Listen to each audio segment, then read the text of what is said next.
Well, a scandal is flaring up after the arrest of a Palestinian engineer was confirmed by the Israeli government. Dirar Abu Sisi, accused of links with Hamas, vanished from a train near Kiev earlier this month. Well, Ukrainian police say they're not responsible for the operation. Let's cross live now to RT's Alexey Yaroshevsky. He is following these developments. Alexey, take us through how this scandal developed. Indeed, this scandal has makings of a major international scandal.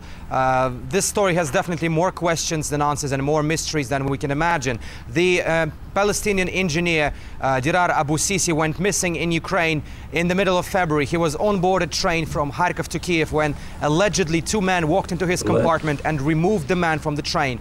There had been no information whatsoever on his whereabouts until Thursday, when the Israeli Prime Minister openly admitted that the man was kept in a prison on Israel's territory. Now his connection to the Hamas is being named as one of the reasons for such actions, and he is waiting for charges to be put against him. But his wife and himself are saying that these allegations are not true. In fact, his Ukrainian wife, Veronica, turned to the UN High Commissioner for Refugees to sort this issue out, and she believes that this alleged kidnapping was performed by the Israeli intelligence service, the Mossad. Now, what's interesting about the story is how exactly this man was removed from the Ukrainian territory. I spoke to one of the former security officers, and he told me that in case of a planned operation between the two countries' intelligence services, this usually is not a problem. The man is arrested, then he is quietly deported from the country. But in this case, both the Ukrainian intelligence service and the Interior Ministry say they had no idea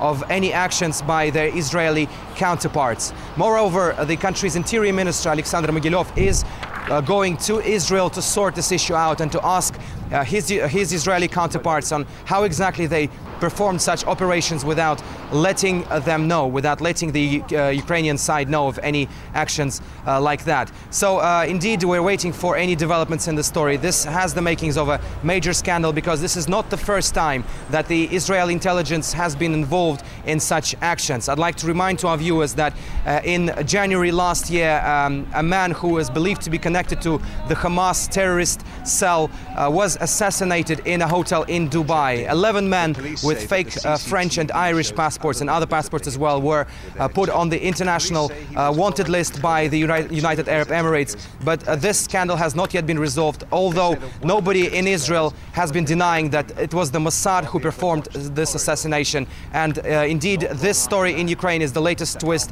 in the operations by Mossad. So the country's Interior Ministry has now a very difficult task to tell his Israeli counterparts not to do anything like that on the Ukrainian territory without letting them know. All right, well, you, of course, will continue to follow this story live from Kiev. Alexey Yaroshevsky, thanks for that.